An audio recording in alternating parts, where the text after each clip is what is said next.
Habidere und grüßt euch zu einer neuen Folge Viva la Movilusion Podcast. Und heute haben wir mal wieder einen alten Bekannten dabei, und zwar den Birgar. Ui. Der war ja schon mal da und den hat's so gefallen bei mir. Und weil ich so toller Kerl bin, hat er gesagt, komm da nochmal vorbei. Servus und grüß Gott. Das ist halt jetzt für ein Gerücht, aber Habidere übrigens der Birger. Du Mistsau, ist überhaupt kein Gerücht. Bettelt hast, dass du wieder kommen darfst. Ja, gut, ich gib's zu.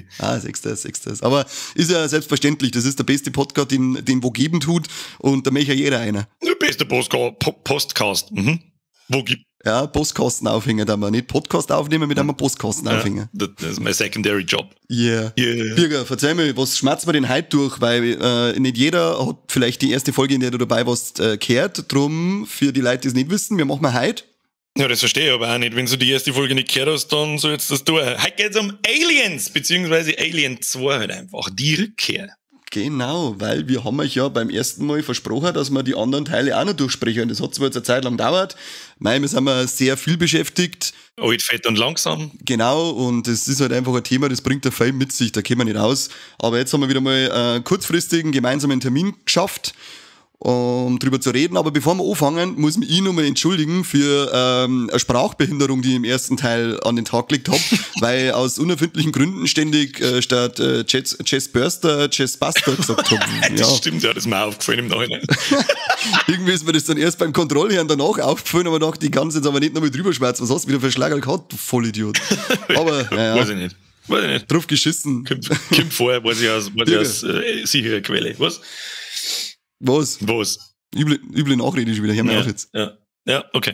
Birger, verzeih uns lieber mal, um was geht's denn bei dem zweiten Ausflug mit den Ekelviecher? Auf alle Fälle mal im Gegensatz zum ersten Teil um ganz furchtbar viel Pew-Pew und ganz furchtbar viel mehr Aliens. Aber im Grunde geht's darum, nach dem ersten Teil gurkt ja unsere Protagonistin Ellen Ripley irgendwo durchs Weltall in Kryoschlaf, wird gefunden und wird dann mehr oder weniger überredet auf eine, nennen wir es mal, auf eine Kontrollfahrt zu einer Kolonie zum Fahren, wo man den Kontakt zu Kolonisten verloren hat, mit einer Marine Crew, ja, mit ganz furchtbar viel Riesen-Peng-Peng, mit ganz viel ikonischen Riesen-Peng-Peng. Und dann ist man da dort, und dann stellt man ziemlich schnell fest, dass da halt was nicht stimmt. Wer hätte das gedacht? Und dann gibt's ganz furchtbar viel Action, Geballer, ganz, nicht mehr bloß ein Alien, sondern ganz furchtbar viel. Und sogar eine riesen Alien-Mama und ein kleines Kind und was weiß ich, und die Scheiße bricht los. Sagen wir es so. Sagen wir es, wie es ist. Die Scheiße bricht los, sagen wir es, wie es ist. Scheiße bricht ordentlich los, ja. Ja, wir haben ja wieder mal zwei verschiedene Fassungen. Welche hast du gesehen? Ich hab Kinofassung gesehen. Ah, also fehlen dir ganze 16 Minuten. Ja, das kann sein.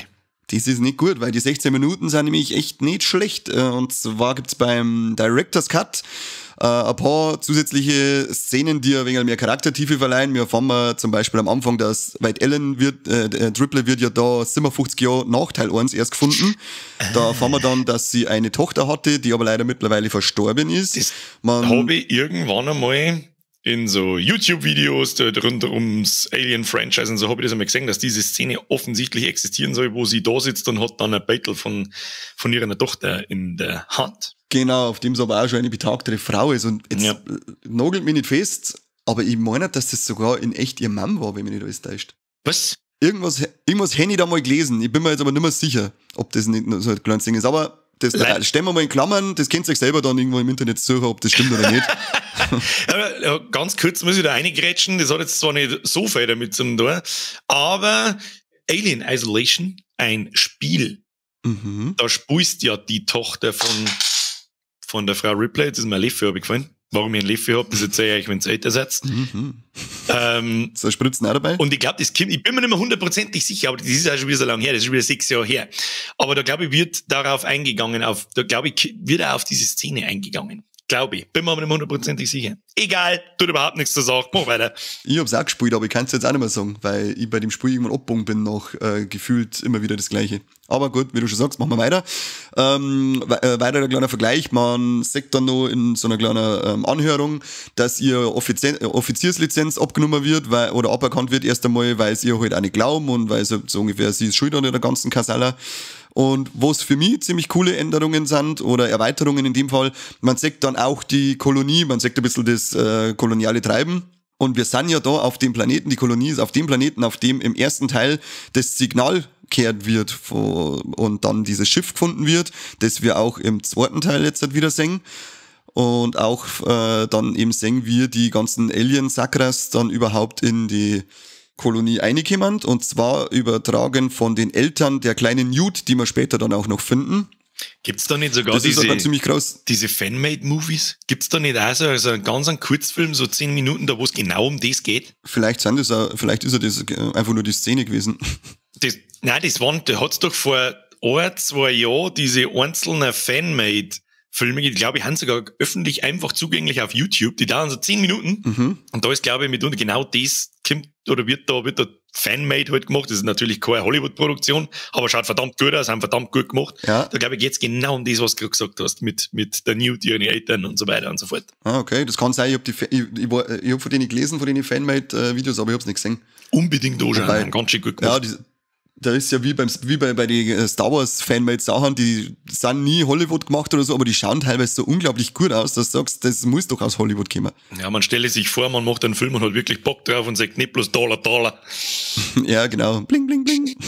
Dann auch noch ein paar kleine Änderungen sind dann am Ende, wenn sie sich verbarrikadiert haben, die fette Schießerei, man hat ein bisschen mehr Action am Start, es wird mehr umeinander bolzt und gerotzt.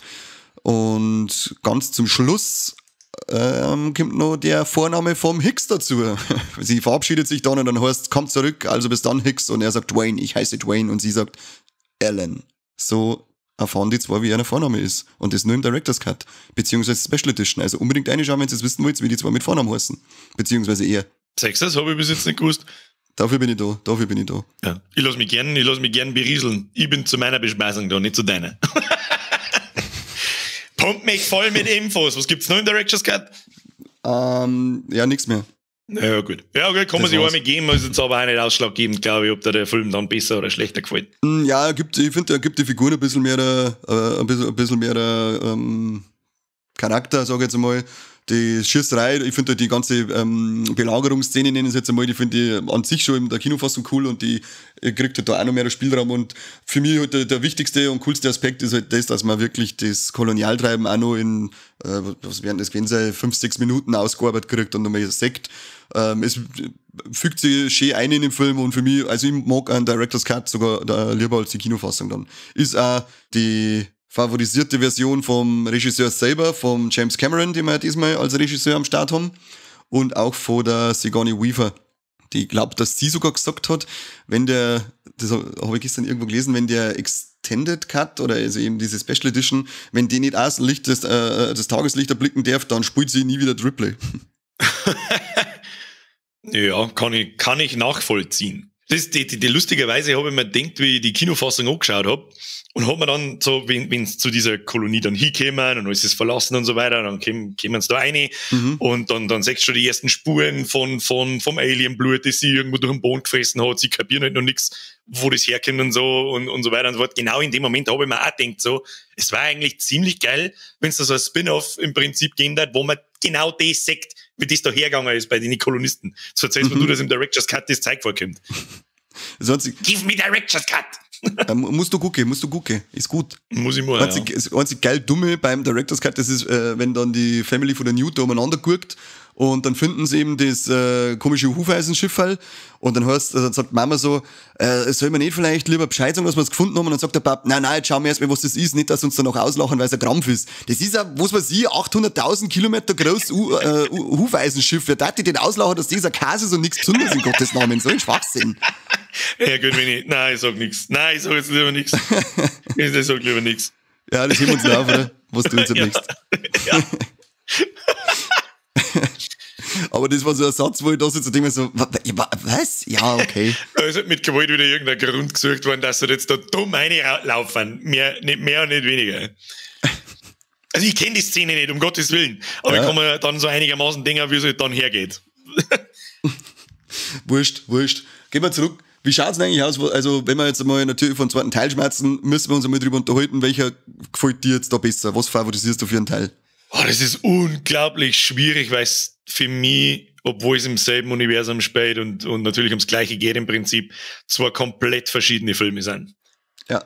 Deswegen kann ich da keinen favorisieren. Der erste Teil ist sehr viel Horror, Atmosphäre, düster, finster, Angst und ganz viel spielt da mit. Vorher hat noch kein Mensch sowas in einem Film gesehen.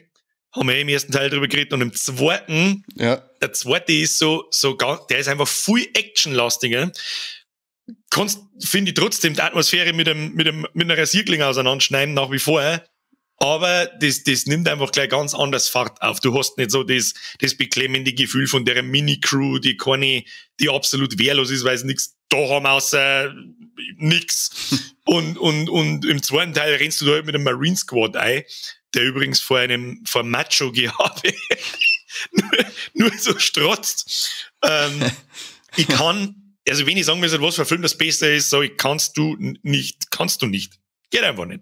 Geiles Macho-Gehabe, wenn er zu der einen Tussi sagt, ja, ich weiß genau, was jetzt kommt. Hey, Vasquez, bist du schon mal für einen Mann gehalten worden? Nein, aber du? Und dann die geile Antwort drauf, Mann, Vasquez, du bist echt cool. Ja, die wolltest du gerade sagen. Geil. Ja, vor lauter Cringe 25 Jahre später, vor 30 Jahren später, also keine Ahnung. Der geile Hudson, der Bill Paxton, der ja leider verstorben ist, ich glaube 2017, ja, der nur umeinander flucht die ganze Zeit. Nur am Maulen die ganze Zeit, aber ist so geil. Es gibt im ganzen Film 25 Fax und 18 kommen von seiner Figur und er hat sich aber dann jetzt mit danach sauber entschuldigt, wenn irgendwelche Damen im Raum waren dafür, dass er die ganze Zeit rumflucht. Netter Kerl. Netter Kerl, guter Mann. Guter Mann. Sehr guter Mann. Ja, bei mir ist, ich sag das auch ähnlich wie du. Ich finde, die zwei sind so unterschiedlich aufgebaut, dass sie schwer vergleichbar sind, weil sie eben auf komplett andere Arten funktionieren, die zwei Dinge. Ich finde es beide für sich, allein wie es da stehen, finde ich es unglaublich geil. Ja, also das habe ich vielleicht noch vergessen dazu zu sagen, also dass mir Alien 1 taugt, habe ich glaube im ersten Teil schon ausführlich erklärt. Und eine bestimmte Szene in Teil 2 in sehr, sehr, sehr, sehr, sehr jungen Jahren hat mir dann gleichermaßen geschockt und dann zum Alien-Fanboy gemacht. Welche war das? Der zweite Teil, wieder mal eine Chestbuster-Szene. Eine Chestbuster-Szene. Die sagt bloß, töte mich. Ach ja. Kommen wir vielleicht nachher noch dazu. Ja, also die ist wirklich an Ekelhaftigkeit nicht mehr zu übertreffen, wenn du meinst, die Chestburster-Sache im ersten Teil hat vorher so noch nie jemand gesehen. Im zweiten Teil war man vielleicht schon ein bisschen gefasst drauf, aber dass das noch ekelhafter geht, habe ich nicht gesehen. Ja, aber da ist eine schöne Anekdote dazu, weil die, wie heißt der jetzt, der Chestbuster oder Chestburster? Die Chestburster-Szene aus dem ersten Film, da war ja die umliegende Crew nicht eingeweiht, da haben wir ja auch ausführlich drüber geredet, dass diese ganzen Schockgesichter da echt sind. Ja. Und dann, also was Ähnliches haben sie im zweiten Teil gemacht und die Messerszene, die der Bishop mit dem Hudson macht. Ja, weiß ich. Da hat das war zuerst geplant, dass der Bishop, der Android selber macht, nur mit seiner Hand, und er hat dann die Idee vorgeschlagen, dass man doch einen von der Besatzung nehmen kann und die Hand runterlegen. Und dann hat der James Cameron gesagt, ja, coole Idee, und alle waren dann eingeweiht, außer eben der Paxton selber. Also das ist also echte Reaktion in dem Moment, wenn er das macht. Weil er da mit dem Messer umeinander sticht. Da musst du mal auf Stopp drücken. Da musst du, genau wie beim ersten Teil eigentlich, wenn der Chestburster passiert und dann drückst du mal auf Stopp. Dieser Gesichtsausdruck, wenn er dahinter steht und mit seinem Messer umeinander fuchtelt, dann kriegst du, also als hätte er sprichwörtlichen Schlaganfall. Kann der Drullingwein anscheinend bei der Aufnahme ein bisschen dann den kleinen Finger geschnitten hat am Schluss. Wieder ein Detail, das ich nicht wusste. Und auch noch ein cooles Detail, was ich gelesen habe, er nimmt ja, also der Bishop, als er dann rausstellt, dass er Androide ist, dann regt sie doch Triple gleich recht auf, dass er abhauen kann, der Saudepp. Berechtigterweise natürlich. Weil der vom ersten Teil war schon so ein Penner. Ja. Und dann sagt er ja, dass er kann Menschen nicht verletzen und er kann auch nicht durch unterlassene Hilfeleistung für Schaden von Menschen sorgen. Und an der Szene sagst du dann auch, warum, oder wie er das lebt, weil er sein Hand auf den anderen seine drauflegt, damit die praktisch durch sein Hand auch noch geschützt ist. Sonst kann das wahrscheinlich gar nicht, wenn nur die andere hinter unten liegt. Genau. Das ist Computer wieder sagt Shit. nein. Genau, der Computer sagt dann nein. Das ist wieder deeper Shit, Alter. Das ist so richtig deep. Ja, ich würde auch sagen, der Film ist wirklich auch für seine Deepness bekannt. Was ich die zwei Filme aber gern vergleiche? Mit was? Ich finde, beim zweiten Teil hat man einfach ordentlich einen draufgelegt. Voll. Also halt einmal so richtig Vollgas einen draufgelegt, wenn ich das so sagen soll. Mir erinnert die selber so ein bisschen an Terminator 1 und 2. Da ist das Verhältnis, finde ich, sehr ähnlich. Eins ein brutal geiler Film, hat alles, was es halt so braucht, was man so aus dem Terminator-Universum kennt. Und dann kommt halt Terminator 2 und eskaliert voll. Und genauso, finde ich, ist bei Alien 2 und Alien 1 auch. Nicht genauso ähnlich.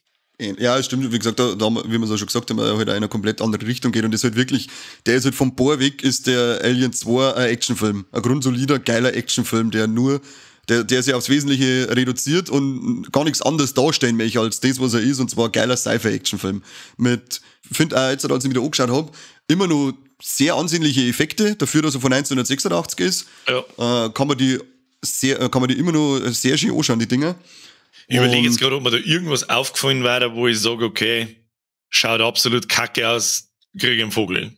Ich wüsste nicht was. Nein, nicht absolut kacke. Das Einzige, vielleicht, wenn das Fliegerteil mit dem Glanzsand dann wieder kommt, das sagt man halt dann, dass da praktisch ein Screen ist und sie da vorumlaufen. Aber das schaut trotzdem noch ziemlich cool aus, finde ich. Das glaube ich sind auch CGI-Effekte, so die allerersten. Vor allem, wenn dieses Raumschiff fliegt und so weiter. Ja, aber genau. auch sehr viel Practical Effects. Voll, ja. Die guten alten Practical Effects sind mir immer so gern. Da glaube ich, da gibt's also es gibt ja sowieso einmal auf YouTube gibt's ein ewig langes Making-of. Das glaube ich dauert 3 Stunden oder so. Da sechst sehr, sehr, sehr viel, wie es das gemacht hat. Das, zum Beispiel das Auto, oder das kannst du nicht Auto nennen, das Teil, mit dem die ganzen Marines da halt zur Kolonie gefahren werden. Zukunftspanzer. Ja, so ein Truppentransporter halt irgendwie. Ja. Wirst den bauen und so, das ist schon sehr beeindruckend. Das, wenn du dir überlegst, was da eigentlich Arbeit dahinter steckt, das kannst du eigentlich halt gar nicht mehr vorstellen, weil alles 80-90% einfach alles aus dem Computer rauskommt, bevor er sich einen Korn baut. Und es ist immer geiler, wenn einfach ein echtes Ding gebaut wird und da steht. Ja, wenn's gut gemacht ist und wenn da genügend Liebe eingesteckt wird und vor allem die richtigen Leute dran arbeiten, dann ja. Genau. Das sowieso. Guter Vergleich ist zum Judge Dredd mit Stallone, wenn er mit seinem Motorrad fährt und vorne das Plastikzeug umeinander wackelt. Ja, klar. Judge Dredd, glaube ich, habe ich seit was weiß ich, wie viele Jahrzehnten nicht mehr gesehen. Das habe ich jetzt gerade nicht im Kopf so, aber ich kann mir's vorstellen. Plastikhelm und so. Ja, geil schaut er aus. Ja, mei, die 80er, 90er halt. Großartige Zeit war das. Ja, eigentlich schon. Da, wenn du mal überlegst, wie viele gute Filme das eigentlich ist, so, vor allem in den 90er, gut, wir haben jetzt zwar gerade Mitte der 80er, aber so viele Filme, vor allem so viele verschiedene Filme und nicht Teil 18 von irgendeinem Scheißdrecks Transformers oder sonst irgendwas, dass da eigentlich gekommen haben, brutal. Das stimmt, ja. Aber das ist jetzt ein allgemeines Thema. Wobei aber hier Mitte der 80er dann auch für mittlerweile nicht zu kleines Franchise der Grundstein gelegt worden ist dann. Weil was haben wir denn dann? Wir haben ja 4 alleinstehende Alien-Teile, ein Covenant, den, wie heißt der andere noch? Der letzte, und dann noch die 2 Alien vs. Predator, und wenn es wächst, dann kannst du die Predator-Teile selber auch noch rein da, genau, Prometheus. Da hast du mittlerweile schon ein paar Teile, haben schon neu geschissen. Und jetzt ist ja, glaube ich, sogar für Disney Plus eine Serie über Aliens angekündigt worden, wenn mich nicht alles täuscht. Dann wird man aber was Hosalfeuchtes, so wieder schon. Ich bin mir jetzt nicht 100% sicher, ob das eine offizielle Ankündigung war. Ich kann es dir nicht mehr sagen, aber irgendwas habe ich gelesen dazu. Und ja, irgendwas müssen sie ja damit tun. Ich meine, das ist ja was Disney geht doch nicht her und kauft Fox. Falls da jetzt ein Scheiß erzähle, aber ich glaube, Disney hat Fox gekauft. Ja, freilich. Und dann lässt dieses Riesen-Franchise einfach aus. Ja, warum? Macht keinen Die Sinn. werden's nicht gerade wegen X-Men und Fantastische Vier, während die nicht ein ganzes Studio kaufen. Und da Ich weiß jetzt, nicht, wie bedeutend die sind finanziell Aliens. Weiß man das? also zum Beispiel auf die ersten zwei Oberbrocher, die haben nicht schlecht verdient, weil der zweite hat dann auch seine 130 Millionen eingespielt beim 18 Millionen Budget. Der erste, haben wir ja schon gesagt, hat irgendwas mit 110 Millionen bei 11 Millionen Budget eingespielt. Ja. Also die Einspielergebnisse waren schon gut. Und jetzt weiß ich nicht, aber die aktuellen Zahlen von den letzten Filmen weiß ich jetzt ja nicht, aber ich denke, dass es sicher nicht schlecht ist, weil ja, dann hast du nur die Spiele dazu, es gibt ja die Alien vs. Predator Spiele, das Alien Isolation, das du schon gesagt hast, das ist ja wieder ein nice Spiel angekündigt. Also das ist ja immer aktuell. Da reden wir lieber nicht drüber. Über das, was da kommt, da reden wir lieber nicht drüber. Ja, das hat Thema in einer uns eine- separaten Folge vielleicht einmal machen. Das können wir mal machen vielleicht, ja. Wenn es mal heraus ist, vielleicht täuschen wir uns ja und es wird doch noch was Tolles und kein Gears of War mit Aliens. Ja, doch. ja, doch. Verdammt mich. Also jetzt lieber wieder so Verdammt Alien vs. Predator machen. Das war, Da ist auch das letzte Jahr 11 Jahre alt. das ist schon gescheit. Das war Alter. 2010, glaube ich. Richtig geil gewesen. War aber geil. Voll geil. Ja. Weiß aber gar nicht, ob wir das erwähnen dürfen. Wieso nicht? Ja, ich glaube, das ist bei uns nie offiziell erschienen und ich weiß jetzt gar nicht, ob es indiziert worden ist. Da habe ich sogar die Boxed-Version da. Ja, wir reden eh von einem der nicht indizierten Teile. Ja. Deutsche Version, ab 16. Geschnitten. Genau. Da kommt kein Blut nicht raus, da kommt der Staub raus. Das Ja, passt genau. Und da spielt man jetzt Alien, sondern einen E.T. als Alien. schon. Noch Haus, telefonieren. Genau. Und der hat dann, da wird kein Alienschwanz durch den Menschen durchgehauen, sondern der E.T. vom mit dem Leichtfinger in den Arsch. Schaut der Prostata an. Der ist eigentlich voll fürsorglich und schaut, ob alle gesund sind. Krebsvorsorge. IT. Ja, genau. Weißt. Großer Kartbäckfleisch. Das war eine super Spielidee. So IT Arztsimulationsspiel. Ja, genau. Und Prostata-Vorsorgen machen. Da möchte ich aber schon ein VR-Spiel, das ist das schon klar. Schreibst du das mal auf? Da war ja, warte, ich schreib nicht. Da war irgendeinem lustigen Kerl meinen Leichtfinger in den Arsch einschieben und dann sagen, gut, nicht gut. Ja, genau. Ein dicke Knuppel bitte weg. Nice. Großer Gott. Wo haben wir denn jetzt stehen bleiben? Ich weiß es auch nicht mehr, aber ich komm jetzt einfach mal drauf zurück. Wir haben ja dieses großartige Alien-Design aus dem ersten Teil haben wir dem H.R. Giger zu verdanken gehabt, diesem Schweizer exzentrischen, narrischen Künstler, der da lauter so verrückten Scheiß gemacht hat. Und im zweiten Teil war er nicht dabei. Tja, das ist auch was ich nicht gewusst habe, aber da hat man halt wahrscheinlich einfach seine gesamten Designvorlagen einfach, die waren ja schon da. Ja, die haben sich da natürlich dran orientiert, aber gemacht hat's dann der Sid Mead, heißt der, mittlerweile leider verstorben, glaube 2019, was ich gelesen habe. Und ist auch begnadeter Künstler gewesen, weil er nämlich davor schon bei Blade Runner, Star Trek, den Film und Tron mitgemacht hat und die haben ja auf Designsebene auch vollends überzeugen können für mich. Hat dann nicht jeder Einzelne, was du jetzt gerade aufgezählt hast, einfach einen Oscar gekriegt für eben genau das? Das ist gut möglich, da bin ich mir jetzt nicht sicher. Ja, ich bin mir auch nicht sicher, aber irgendwie hört es sich dann noch. Ich darf auf alle Fälle sagen, sie hätten alle verdient gehabt. Ja. Tron, glaube ich, hat für sein, ich weiß nicht, wie nennt man das? Keine Ahnung. Für sein Aussehen halt, glaube ich, schon angekriegt. Bin mir nicht sicher. Das ist wurscht. Ist wurscht. Das ist wurscht. Total wurscht. Der Giga hat auf alle Fälle gesagt, im Nachhinein war er doch enttäuscht, dass er nicht gefragt worden ist. Sie haben dann nämlich nur überlegt, der Cameron hat dann überlegt, ob er zumindest fürs Design von der Alien-Königin noch holt, aber der hat zu der Zeit an irgendwas anderem gearbeitet und dann hat er eben Angst gehabt, dass das halt einfach eine schwierige Person wird, mit der er zusammenarbeiten kann, der Giga, weil er doch, wie ich vorher schon gesagt, beschrieben habe, recht exzentrisch ist. Und ja, wenn einer so zeigt, designt, dann kann er nicht ganz rund laufen, wie es heißt bei uns. Was musst du denn da geraucht haben, wenn du so etwas machst? Sagen bei uns die ganzen Bauernfünfer, bevor sie wieder mit dem 20er Schlüssel am Phantom anschrauben. Weil sie halt einfach mit Kreativität nichts anfangen können. Aber er hat gesagt, im Nachhinein er war enttäuscht, dass er nicht gefragt worden ist. Und der Cameron hat dann gesagt, ja, ich hab schon selber so eine Designidee für die Alien-Königin gehabt und hab da schon einige Vorschläge gemacht. Und am Ende haben wir dann gesagt, Gigasepp, anders mal wieder, aber heute nicht, sorry. Die ist auf alle Fälle, einigen wir uns drauf, die Alien-Königin ist mehr als gut getroffen. Voll geil, ja. Und ist halt einfach, also das ist das, was ich meine bei dem Film, ist einfach nicht doppelt draufgelegt worden, sondern halt dreifach und was weiß ich. Ja. Ich glaube, dass eigentlich mit der sogar noch warten hättest können auf den dritten Teil, bis man das Viech herzeigt, weil schon so viel passiert, bis du die überhaupt siehst. Du rechnest ja überhaupt nicht damit. Null. Das ist das Geilste an dem ganzen Ding. Du bist ja da mit den Marines und die werden von zig Aliens angegriffen, voll die Ballerei und einer stirbt nach dem anderen und was weiß ich was. Und du denkst so, Alter, jetzt ist dann 5 vor 12, was ist denn jetzt kaputt? Und und dann geht die kleine Newt verloren.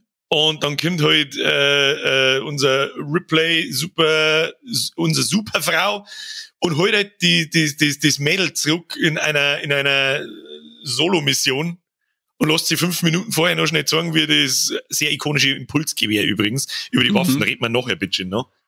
Und dann denkst du nichts und dann meinst du, ja, da kommen jetzt halt wieder Aliens, und ein bisschen geschossen, dann holst du halt die Sterne raus und sie hauen ab. Nein. Der Moment, wenn sie in dem Raum steht und dann der Kleine immer netter kommt und tut's dann aus diesem Klebescheiß da raus und dreht sich dann um und dann ist erstmal Stille und dann steht diese Alien-Königin vor dir, wie es gerade super ekelhafter Ohr herkeibet. Also ich weiß gar nicht, wie ich das eigentlich in Worten beschreiben soll, wie ich das erste Mal gesehen habe. Das ist natürlich auch in einer anderen Zeit passiert, das war irgendwann in den 90er, aber da hängt da halt einfach die Kinnlade durch den Boden durch. Voll. Und dann klangt das halt immer noch nicht. Dann geht die Scheiße mit dem Viech los. Richtig geil. Absolut geil. Ich weiß nicht, ihr könnt jetzt noch weiter verzeihen zu eigentlich der geilsten Szene auf dem, es ist ja noch nicht geil. Nein, es kommt diese Verfolgungsjagd. Obwohl, wie geil diese Alien-Königin auch gemacht ist. Das ist alles, da ist nix CGI. Nichts. Das ist ein mechanisch gebautes Mistviech in Originalgräs, das sich mit die Ohren bewegt und was weiß ich, sechst in diesem Making-of ganz geil, dass das Viech von gefühlt 28 Leuten bedient wird gleichzeitig und was weiß ich. Und dann ist diese Verfolgungsjagd und dann, ich weiß nicht, haben wir schon so weit? Ich weiß nicht, ob ich so immer so... Mir ist scheißegal, wo wir sind. Bei uns gibt's keinen roten Faden. Mir ist scheißegal, wo wir sind. Dann flippt's halt total aus, dann ballert's mit ihrem improvisierten Flammenwerfer und Pulsgewehr und Granatwerfer die ganzen Ort zusammen. Da wird Mama Alien natürlich super grantig, reißt sie von ihrem Schlauch los und rennt ihr dann noch. Das ist so die einzige Miniszene in dieser Fuck, wir müssen weg. wenn die Alien-Mama da so nachläuft. Das sieht man mal ganz kurz, das ist ein ganz kurzer Schnipsel, ich glaube, der dauert nicht mehr 2 Sekunden. Und da bewegt sich ihre Haxen so ganz schnell. Das schaut so richtig ulkig aus eigentlich. Das wenn man weglassen darf, dann das Viech ist so geil gemacht, ich weiß gar nicht, was ich sagen soll. Also, keine Ahnung. Und dann werden es so in letzter Sekunde, also die ganze Station oder die ganze Kolonie wird in die Luft gesprengt. So, das wie und warum ist ja völlig wurscht. Und dann fliegen sie halt davon. Und dann denkst du so, es ist gut. So, ja, Happy End, yeah, im Hintergrund zerreißt alles. Aber es ist ja dann doch nicht gut. Dann ist das die Mama Alien, hat sich quasi im Fahrwerk da unten drin versteckt. Reißt dann erst einmal, was du eigentlich meinst, das ist gut. Du musst dir immer vor Augen führen, du meinst eigentlich, es ist so, ja, es ist gut. Jetzt kommt halt, ja, Happy End hier und bla, passt schon. Dann kommt dieses Mistviech raus und reißt den Bischof in 2 Teile. Sauerei. Also wie verzeihst denn das etwa? Ich weiß gar nicht, was ich sagen soll. Wie verzeihst denn das etwa? Ich weiß nicht. Keine Ahnung. Du wartest auf das Happy End in dem Moment und auf einmal haut's ihm den Schwanz durch den Brustkorb durch und reißt ihn in der Mitte auseinander. Du denkst da, was zur verfickten Hölle soll denn jetzt das schon wieder? Bist du im Happy-End-Modus und ja genau, dann hebt's ihn so ganz kreislich in Tee und kommt diese ganze weiße Letten aus seinem Maul raus und du sägst das halt einfach voll, also also du sägst, da ist kein Jumpcut drin, wenn mich nicht alles täuscht, wie es ihn einfach in der Mitte auseinanderreißt. Ja. Und links und rechts ins Eck hintere schmeißt. Und dann geht dort die Kacke wieder von vorn los. Das ist der Inbegriff von, da ist 5-mal einer draufgesetzt worden im Vergleich zum ersten Teil. Und dann vor allem denkst du dann, wieso ist denn jetzt da weitergehen? Wie sollen sie jetzt dieses riesige Fettsackviech da erledigen? Und was kommt dann? Es kommt sie mit dem geilen Exoskelett-Stapler-Ding daher und dann gibt's einen fetten Robo-Alien-Fistfight. Lass sie gefälligst in Ruhe, du Mistvieh. Ist super. Also geiler geht's nicht. Geiler geht nicht. Da geht also Newt flüchtet ja dann so in so Schächte unten drunter und läuft die ganze Zeit von die Greifarme von der Mama Alien weg.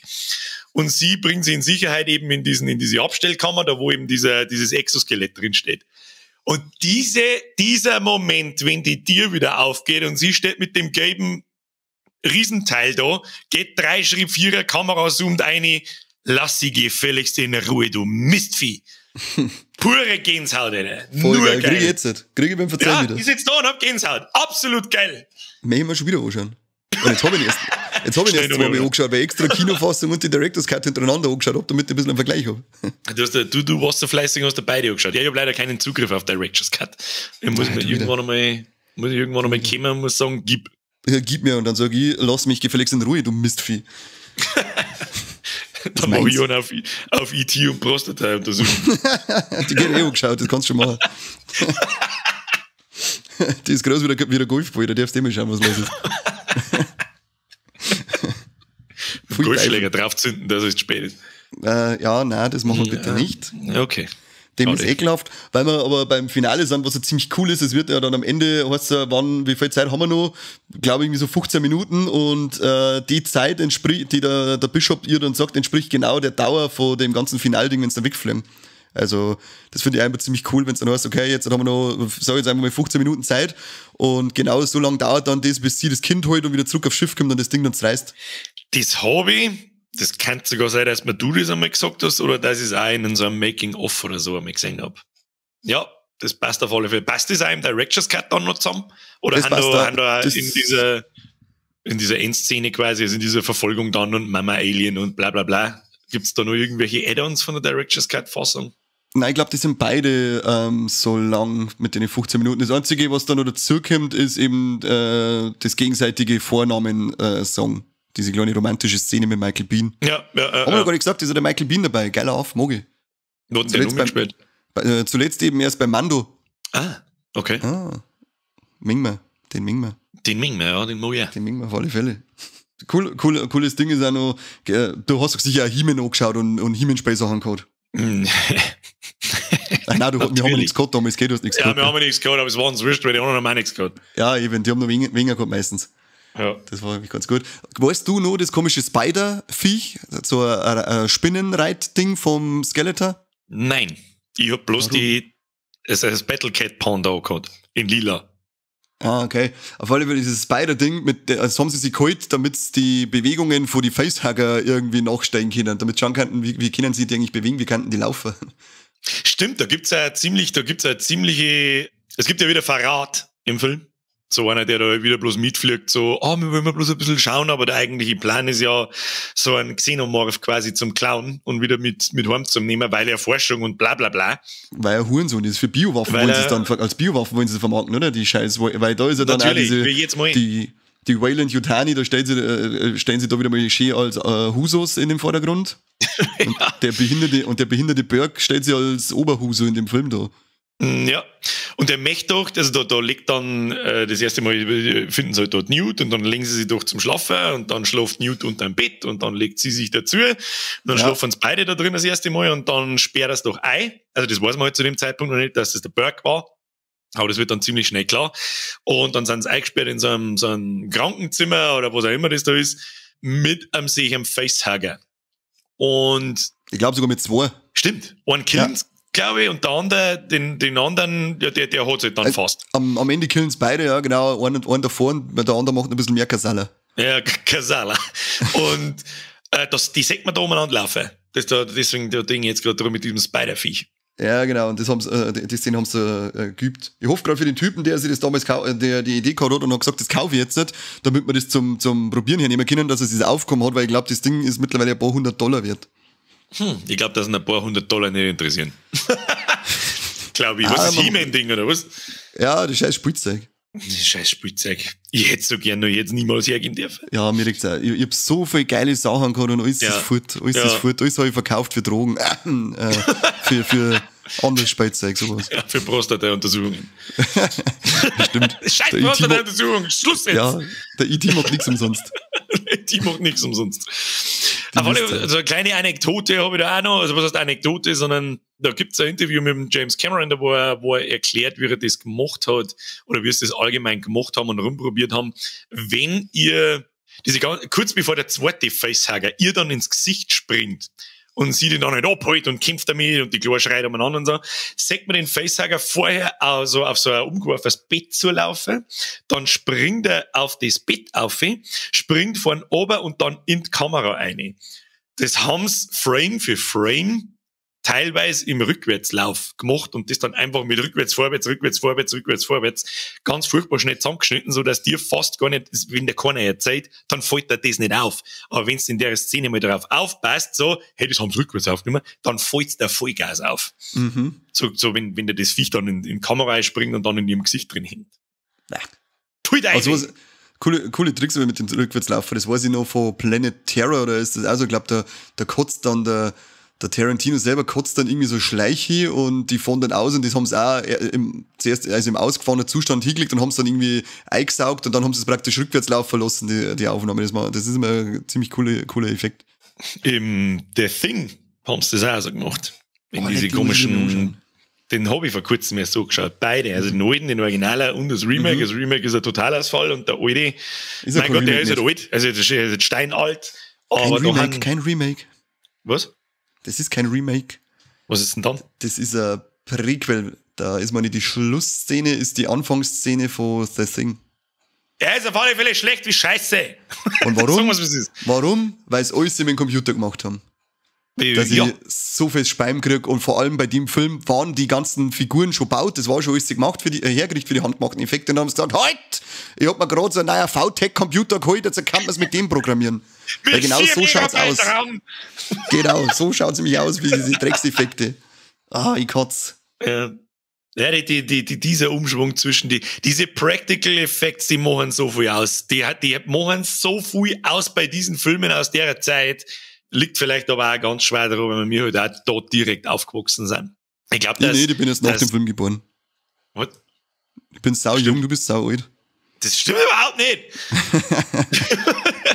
Aber du hast ungefähr im gleichen Alter, du bist auf alle Fälle noch mit diesen Practical Effects Filmen auch groß geworden. Und hast auch nicht, du schaust ja nicht erst seit 5 Jahren Dings. Und ich glaube, wenn du heute jung bist und nur diesen CGI-Dreck gewohnt bist, dann fällt dir das gar nicht so auf. Ich sitze da allerdings auch immer sehr überkritisch und sehr überempfindlich in seine Filme drin und schau mir das so und denk mir so, das ist alles Computer gemacht, und das ist so schlecht, die kotzt gleich. Schönste Beispiel da dafür ist die Mischung oder der Vergleich zwischen dem Herr der Ringe und dem Hobbit. Oh ja, hör mir auf. Leck mir am Arsch. Im Herr der Ringe, der strotzt nur so vor Charme, weil natürlich sehr viel CGI, das ist schon klar, aber bei weitem nicht so viel wie im Hobbit. Und im Hobbit, da kriege ich einen Vogel. Ja. Also das kann ich mir nicht geben. Da heißt es ja, dass der Ian McKellen, der einen Gandalf spielt, am Set, also ist so, ob das wirklich passiert ist, weiß ich nicht, aber so Urban Legend, dass er sich irgendwo hingesessen hat und hat gewarnt und dann hat es geheißen, was mit ihm los ist und dann ist halt, also das ist ja alles immer nur Krähe gewesen, diese ganzen Sets, weil so ist mit dem Computer eingefügt worden ist und dann er hat dann einfach nur gesagt, für so etwas hat er nicht Schauspielern angefangen. Kann dem verstehen. Ja, das kann ich voll nachvollziehen, weil das so behindert ist. Ich darf ja nicht sagen, wenn man es nicht gespannt. Ja. Aber der Hobbit ist ja nicht Totalausfall. Das passt zwar jetzt auch nicht zum Alien, was wir gerade schmerzen, aber scheißegal. Ja, es passt zum allgemeinen Thema. Der Charme von diesen Practical Effects, das kannst du nicht mit dem Computer einfangen. Geht einfach nicht. Heute noch nicht. Das finde ich ja, das ist ganz selten. Totalausfall haben wir jetzt erst wieder gehabt bei Wonder Woman. Da leck ich sag nur die eine Szene, wenn sie die zwei Kinder mit dem Lasso da aufgabelt, ja, wie gesagt, da haben sie wahrscheinlich wieder den VTech, den meine kleine Schwester damals vor 20 Jahren zum Lernen gekriegt gehabt hat, den haben sie irgendwann mal zum Animieren. Ich kann es mir nicht anders erklären, warum heuer bei 2020 Filmeffekte noch so ausschauen. In Gottes Namen, was ist mit euch? Kann ich mir nicht Und vor allem bei dem Budget, was die Filme haben. Ja. Genau, das ist der Punkt. Das ist ja das. Genau das ist der springende Punkt, wo wir vorher auch schon mal drüber geredet haben. Es geht nur um Dollar. Und dann spare ich halt. So Ultra-Totalausfälle wie der Black Panther zum Beispiel. Da diese Kampfszene zwischen und so weiter, da kriegst du einen Vogel. Ich frage mich wirklich, Alter, hat das vorher irgendjemand angeschaut oder haben wir es doch wieder bloß einfach rausgekratzt, weil sich irgendjemand gesagt hat, so, das kostet uns 2. Von der man nicht 200 Milliarden damit, sondern bloß 180. Oh, schade. Ich weiß es nicht, was da los ist. Purer Hass. Voll. Das stimmt. Sag mal Unterhosen, das ist halt die eigentlich allerwichtigste Frage. Ja, am Anfang ist nur wegen in ihrem komischen zusammengeschissenen Schlipper. Ich hab extra aufpassen. Wenn sie es dann finden, weil Also nicht so offensichtlich, aber sie liegt ja dann im Krankenbett drinnen und da sechst dann von der Seite mal Deck so in Tee und da hat sie so einen komischen Schlüpper. Aber das Allerwichtigste, ist viel wichtiger als die scheiß Unterhosen, ist der Jonesy noch am Start. Ja, Jonesy ist auch noch dabei. Stimmt, Jonesy ist dabei. Ja. Der stirbt auch nicht. Nein, den lasst ihr dann daheim, Gott sei Dank. Ich hab nämlich noch gemeint, du Rindwig wirst du den nicht auch noch mitnehmen und dann geht er noch drauf wegen dir mit deinem Scheißtrick. Aber nein, der bleibt daheim, Jonesy ist safe, also für alle Peter-Anhänger, die zuhören, am Jonesy fight nix. Jonesy. Der bleibt hier und hält die Stellung, weißt du. Genau, der bleibt da und schaut, dass alles passt daheim. So wie es halt evident mit ist. Finde ich eigentlich ziemlich cool, dass das wirklich so direkt anknüpfen, gell, dass die sie dann in dem Raumschiff da finden. Dann liegt nur der Anzug, den es dann nach dem Kampf da hingelegt hat und sie liegt mit dem Jonesy in der Kammer drin und pennt sie gemütlich und weg. Ja. Finde ich ziemlich cool den Übergang dann. Nahtloser Übergang, ja. Das ist sehr schön gemacht. Und vor allem, der ist ja dann, jetzt pass auf, von Entertainment Weekly ist der sogar auf Platz 42 der besten Filme aller Zeiten gewählt worden. Da darf er auch stehen. Der verstehe, und da haben wir ja beim ersten Teil auch schon gesagt, dass der Alien 1 ist ja auch in einer dieser besten Liste der besten 100 Filme oder der besten 100 Horrorfilme, das weiß ich jetzt nicht mehr genau. Müsste halt mal die erste Folge von uns nochmal anhören, aber ich habe eigentlich keine Lust, dass wir den Scheißtrick nochmal anhören. Das glaube ich, haben wir auch mal in der ersten Folge wo ich dabei war, mal angedeutet. So. Die fragen sowieso, wenn sie die Scheiße anhören. Ja, ich frage mich auch, aber Handvoll Affen gibt's. Bin ich ganz dankbar drum, sonst weiß ich direkt umsonst der Käse. Das stimmt. Also wenn ihr wissen wollt, auf welchem Platz das der erste Alien gewählt worden ist, dann müsst ihr leider auf Folge 1 mit dem Bürger zurückgreifen von euch das anhören. Ja, leider. Ich kündige jetzt auch mal einfach Folge 3 an. Bin ich so frei. Ich darf ein Franchise ankündigen. Mit dir über Alien-Franchise. Ich glaube, haben wir schon gemacht. Das wird zwar jetzt dann, ab jetzt wird es dann kreisliger, weil die Filme einfach auch gnadenlos schlechter werden. Aber das stimmt, ja. Nicht alle. Ich bin zum Beispiel ziemlicher Covenant-Fan. Aber da scheiden sich auch die Geister. Der hat mir auch sehr gut gefallen. Und ich glaube, dass ich den vierten als gar nicht so schlecht in Erinnerung habe. Ja, das ist so ein interessantes Phänomen. Damals, wie er gekommen ist, war ich nicht so begeistert. Da war so die alten Alphabete. Und mittlerweile ist aber der Vierer auch wieder so alt, dass man schon wieder sagen kann, oh, der Alte ist voll super. Das stimmt, das ist wie bei Star Wars. Mittlerweile mengt leider Episode 1 bis 3, weil schon dementsprechend alt sind. Ja, das allerbeste Beispiel ist das. Ganz ehrlich, die Episode 1 bis 3, das ist der größte pure Star Wars Cancer, Entschuldigung. Aber und da ist sie aufgeregt worden 10 Jahre lang drüber und geschimpft worden, was das für eine schlechte Scheiße ist. Ja. Jetzt sind sie mittlerweile 20 Jahre alt und werden gefeiert. Und ich sitze da und denke mir so, Alter, gibt dir das CGI von denen Filmen. Da ist er, also leg mir doch am Arsch. Aber zur damaligen Zeit, ich glaube sogar Oscar prämiert die Effekte. Ja, damals schon, aber die schauen halt, das ist genauso. Jetzt ist natürlich Stelle. Augenkrebs, ja, das stimmt, das schaut aus wie ein Rendervideo von PlayStation 1 Harry Potter. Ja, genau. Das ist genauso das Jahrzehnt so ungefähr so, wo eben dieser Übergang zwischen Practical und CGI-Effekts stattgefunden hat und wo das einfach nur gnadenlos in die Kinderschuhe gesteckt ist, aber man hat es halt einfach mit Gewalt hergenommen. Voll. Und das zeigst du so krass. Genau, und du sagst es ist gnadenlos in die Kinderschuhe drinnen gesteckt, Schuhbantel nur mit 3 Knoten zu, dass du ja nicht rauskommst und was machen. Den ganzen Film scheiß wir jetzt in CGI aus. Da wir überhaupt nichts probieren oder sonst nichts, sondern wir hauen das gnadenlos komplett vom Greenscreen durch. Ganz schlimm. Also ganz. Und abgesehen davon haben die Filme einfach auch schlecht. Ich mag's alle, lass mich in Ruhe. Mittlerweile mag ich's alle. Ich habe jetzt letztes Jahr wieder einen Star Wars Marathon gemacht und ich mag's alle. Außer Episode 8, das ist für mich die größte Gurken von alle. Aber da brauchen wir mich nicht drüber schmerzen. Ja. Aber ansonsten vor allem und dann kommt Episode 2 bei mir, aber Episode 1, der hat bei mir einfach einen riesen Nostalgiewert, weil ich ihn als Jungspund im Kino gesehen habe. Und Episode 3 finde ich als tatsächlich guten Film. Ja, da bin ich einigermaßen dabei. Das ist mit Abstand der beste dieser Trilogie, das stimmt. Absolut, ja. Und der Episode 7 finde ich ist ein guter Neustart gewesen in einer potenziell sehr aussichtsreiche Trilogie, die durch Episode 8 dann komplett verhunzt worden ist, und bei Episode 9 merkst du halt einfach, dass sie es nur irgendwie versucht haben zu retten, wo es leider nicht in sämtliche Belange geschafft haben. Aber nichtsdestotrotz am Ende hat mich alles unterhalten, hat mir Spaß gemacht, und da habe ich einfach eine rosa Brille auf. Also sobald dieser Star Wars Sound losgeht und der Fließtext anfängt, dann stellt es mir alles auf. Da bin ich voll drinnen. Ja, das ist ja das, warum es funktioniert, wie es funktioniert, weil wenn man mal ganz ehrlich ist, diese neue Trilogie, die ist halt auch bloß da, damit es da ist. Erzählt das wirklich eine interessante Geschichte, die mich wirklich interessiert hat. Ich weiß es nicht. Ich sage mal, die hätte es erzählen können, ich weiß nicht, warum die da diesen Regisseurwechsel gehabt haben. Der Abrams hat mal eine durchgehende Vision für eine ordentliche Trilogie gehabt. Dann kommt der, wie der heißt, Rian Johnson rein, der hat seine eigene Vision, ist ja ganz klar. Da treffen zwei Visionen dann aufeinander, dann macht er sein Ding, dann kommt im 9. aber dann wieder der Abrams, der versucht auf sein altes Ding umzuschwenken. Das ist, ich glaube, das hört sich ein bisschen so an, als wäre das einfach nur ein Ego-Fight gewesen zwischen den zwei irgendwie. Ja, das merkt man halt auch in den Filmen. Genau, das merkst. Und für mich hat halt der Episode 7 so gut funktioniert, weil halt einfach erstens seit 15 Jahren kein Star Wars Film mehr gekommen ist. Ein anständiger. Wie meinen? Was für Star Wars Film ist da seit 15 Jahren bis Episode 7 nicht mehr noch gekommen? Keiner? Ja, das mal, weil du jetzt nein gesagt hast, dann habe ich mich verhört. Also nein, das hast du, glaube ich, falsch verstanden. Hör mir mal gescheit zu, wenn ich mit dir rede. Ja, stimmt. Vielleicht sollte ich aber auch mal nicht ins Mikrofon reinschauen. Genau, halt's Maul, wenn du mit mir redest. Der Fotzen ist mir beschmerzt. Warum Episode 7 für mich so extrem gut funktioniert hat, ist, weil halt einfach seit 15 Jahren kein Star Wars Film mehr gekommen ist. Das generiert erst einmal einen Hype in deinem Schädel, dass du nicht weißt, was du hast. Oh ja. Und dann, dass natürlich die alten Bekannten mitspielen, ist eh klar. Und im Prinzip ist es aber eigentlich bloß ein Remake vom Episode 5. Episode 4. Und das hat halt einfach funktioniert. Da habe ich mich einfach gefreut, bin im Kino drin gesessen und habe mir gedacht, geil.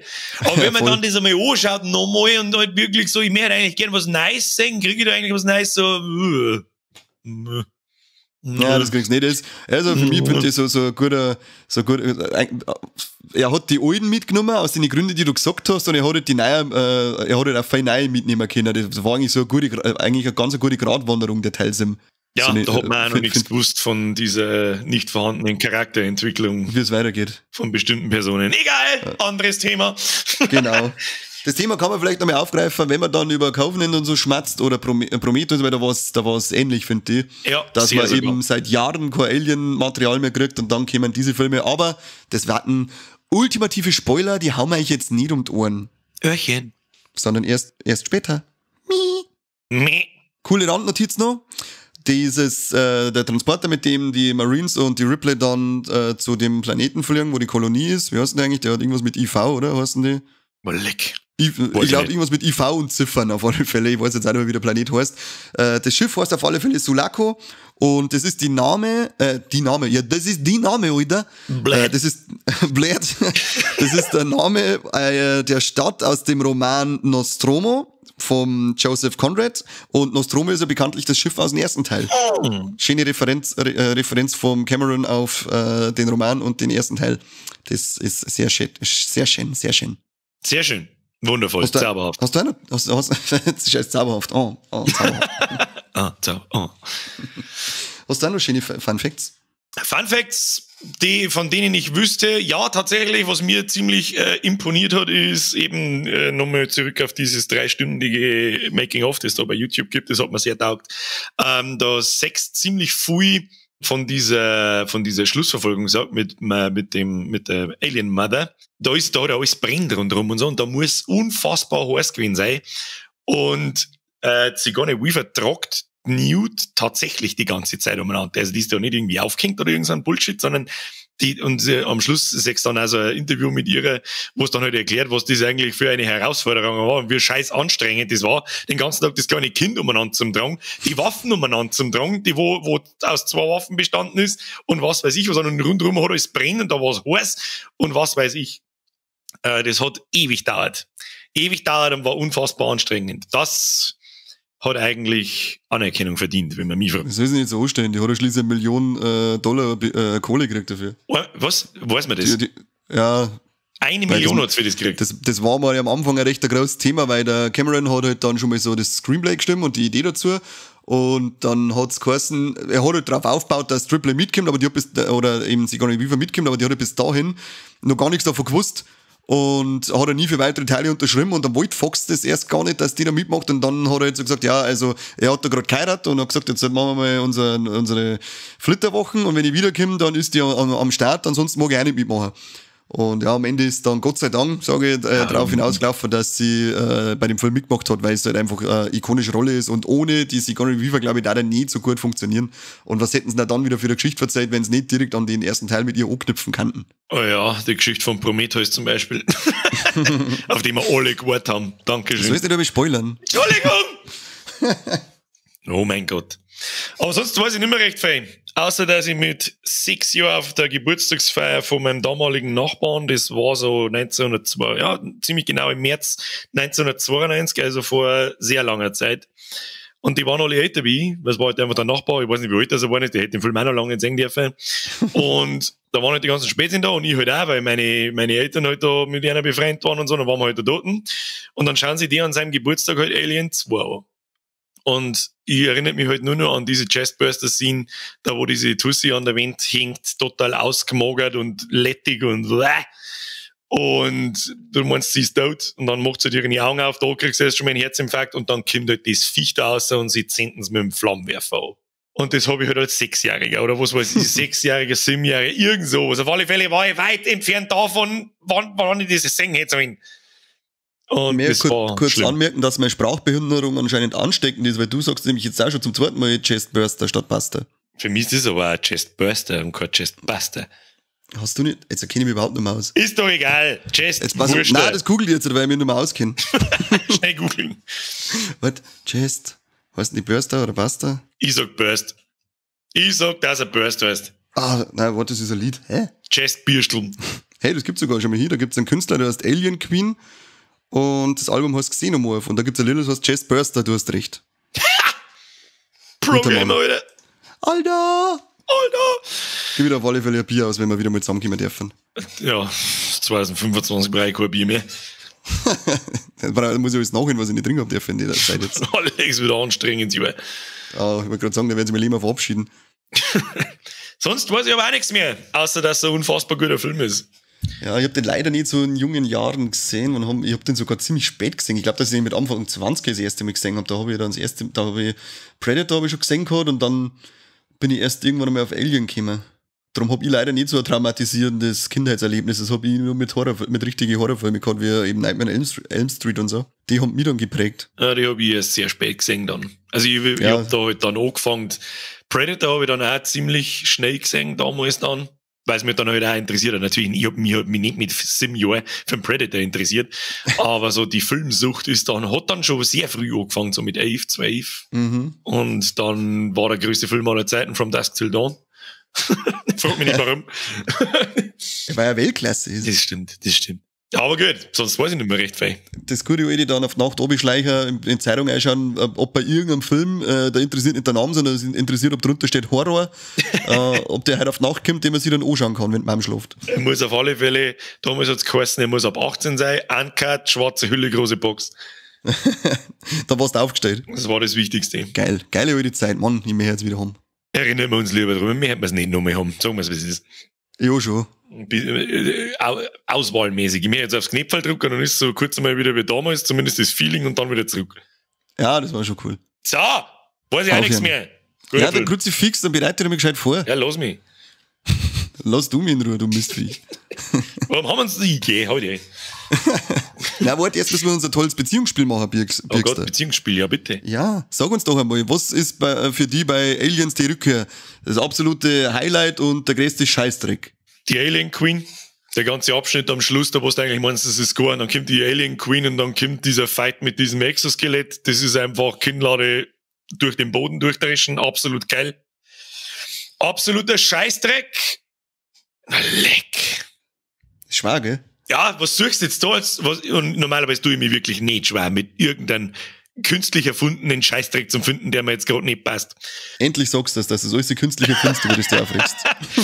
Da tue ich mich wirklich halt, ich wüsste halt nicht, was an dem Film schlecht ist. Ich weiß es nicht. Oder was irgendwelche dummen Entscheidungen sind oder so. Da greife ich doch direkt einmal deine Erzählung aus dem Director's Cut auf, warum es in dieses 130 Kilometer große Raumschiff gängen der Grund dafür. Du misst Das ist Bullshit. Also das ist halt Mist einfach. Weil das so richtig vorgeschobener Grund, damit sie halt jetzt da hingängen und wahrscheinlich dann halt dieses Alien-Zeug in die Fresse kriegen. Ansonsten darf mir nix einfallen. Außer über dieses Macho-Gehabe kann man sich vielleicht auch noch künstlich aufregen, was man momentan gern tut. Aber das war halt damals einfach so. Eben. Und außerdem, bei so einem 80er-Film gehört es einfach dazu. Ja. Actionfilm ohne Macho-Gehabe, was soll das? Wo sind wir denn eigentlich? Ja, will ich nicht. Satz alle coole Machos und Testosteron-Abwichserei. Ja, ich glaube sowieso, dass sie die Tussi da mit dem Riesenballermann, scheiße, wie heißt's? Vasquez. Ja, Vasquez. Dass sie die, glaube ich, sowieso Anabolika und Testosteron spritzt, wenn du die anschaust.